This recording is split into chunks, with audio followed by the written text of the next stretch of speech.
Hello everyone. Today I am going to discuss on inverted papilloma of nose.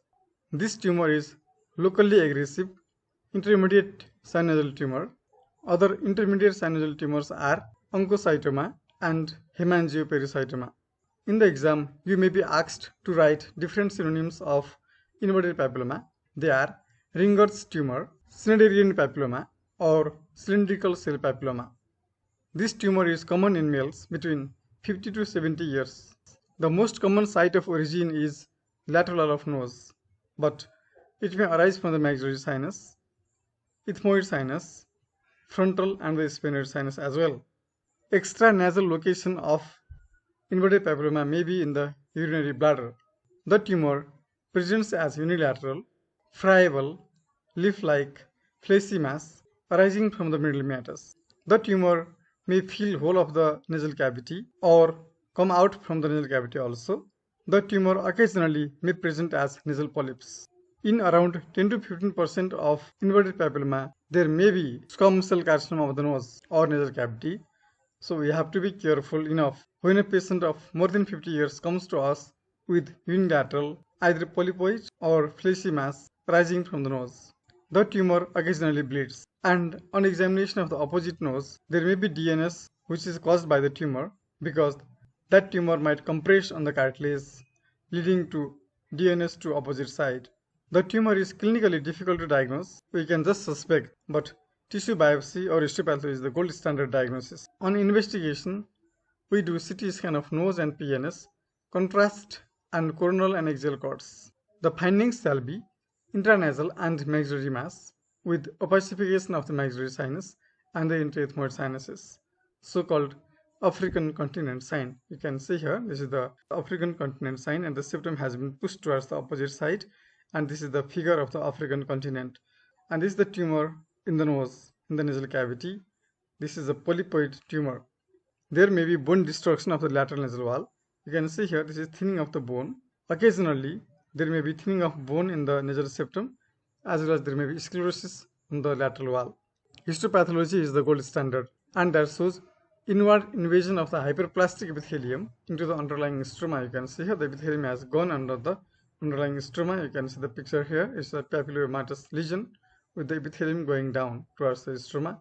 It's the typical finding of inverted papilloma. It is named after the histopathological diagnosis because there is inward invasion of hyperplastic epithelium, so-called inverted papilloma, not everted papilloma. How to treat this condition? Once diagnosed, this condition has to be treated by medial maxillectomy and in-block ethmoidectomy by either lateral anatomy approach or midfacial deglobing or endoscopic approach. Nowadays, endoscopic approach has gained popularity and this is a promising technique nowadays. As already told, squamous cell carcinoma may present in around 10 to 15% of the cases, so we have to be careful enough while diagnosing and treating the case.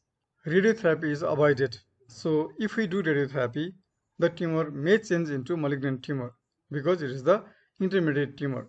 The older textbooks mention that it has a marked tendency to recur after surgical removal, around 80% after intranasal removal, around 60% after calorie lock surgery, and maybe 30% after medial maxillectomy also. So a surgeon has to be careful enough while doing surgery of the inverted papilloma. This is the incision mark made for lateral anatomy approach. Soft tissue dissection is done here. Then osteotomy cords are given in different 4 lines. The minimum approach for the medial maxillectomy shall be floor of the maxillary sinus to one side, going all the way superiorly medial to the infraorbital foramen to avoid the post-operative paresthesia of the face, removing part of the ethmoid and the lacrimal bone with floor of the orbit slightly and coming back. This is our minimum surgery for inverted papilloma. Here osteotomy cords. This is the inferior turbinate, lateral of the nose or middle of the maxilla, infraorbital margin, middle turbinate and the superior turbinate, the ethmoid, floor of orbit, medial part and the lacrimal bones. This has to be dissected in block. Then the bone is removed and the tumor is exposed, and the tumor removed and the incision is closed. This is the incision seen after medial maxillectomy. Therefore, medial maxillectomy either by endoscopic approach or by external approach is the gold standard treatment of inverted papilloma. This is the midfacial deglobing approach. the midface is deglobed and the tumor is being removed from here. So in the exam, if you are asked to write the treatment of inverted papilloma, you should tell the minimum surgery is medial maxillectomy by either endoscopic or external approach.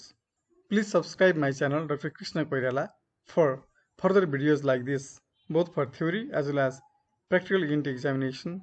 Thank you. Thank you very much.